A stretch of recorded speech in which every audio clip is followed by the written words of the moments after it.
Welcome back. In this episode, we're going to be learning all about a career for you in early childhood education.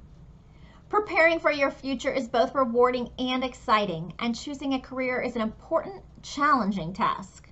So join me, Miss Trott, as we learn all about a career for you in early childhood education.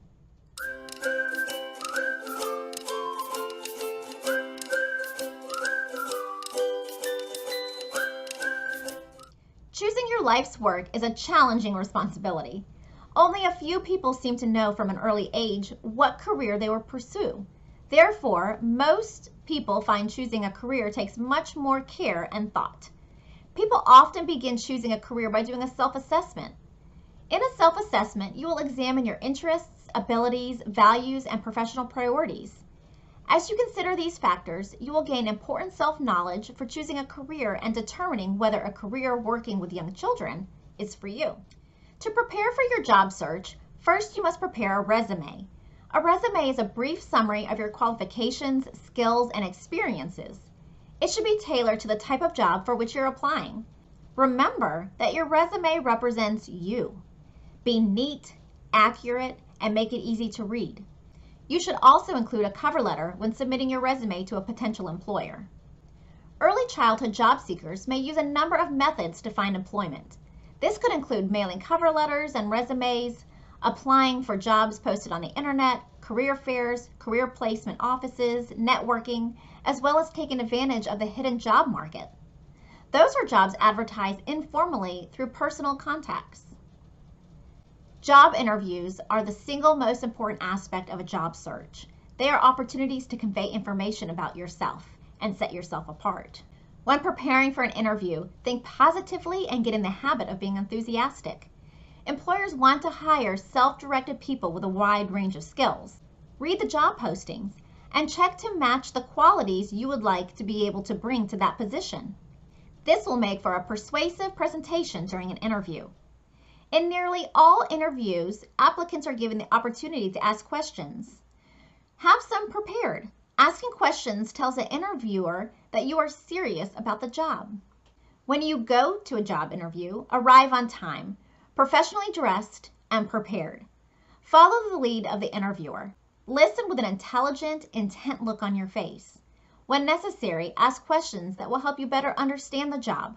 Be careful not to volunteer negative information about your former employer or self. Bring along your teaching portfolio to demonstrate your growth and success.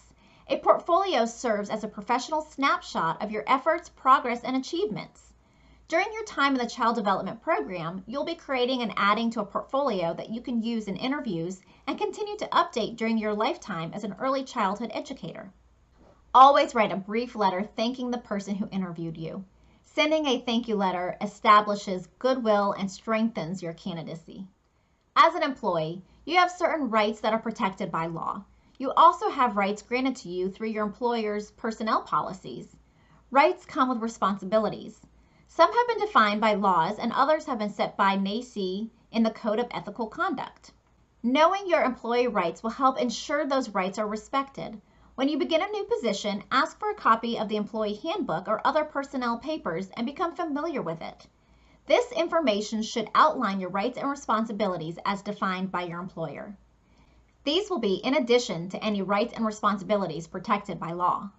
When you accept a position in early childhood education, you agree to fulfill certain responsibilities.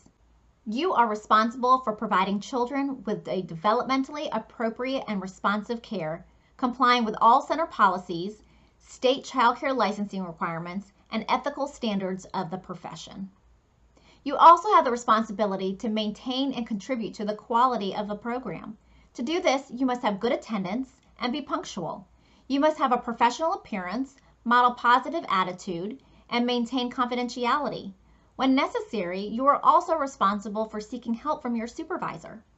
Now let's review what we learned. Choosing a career involves a process of self-assessment. Your answers to important questions can help you decide if you are well suited to a career in working with young children. Searching for an early childhood career is rewarding, but sometimes frustrating. While each person's search differs, there are some general guidelines to follow. Start with a resume and include a cover letter.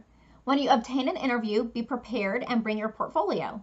Conduct yourself in a professional manner and show your enthusiasm for working with young children. Knowing your rights as an employee helps you receive the full benefits to which you are entitled. Understanding your responsibilities allows you to do your work as your employer expects. That wraps us up for this episode. You can learn more about this topic by reviewing the resources posted in your course. As always, if you have any questions, please contact me or your instructor. Thanks for joining me, Ms. Trott, as we learn all about a career for you in early childhood education. See you next time.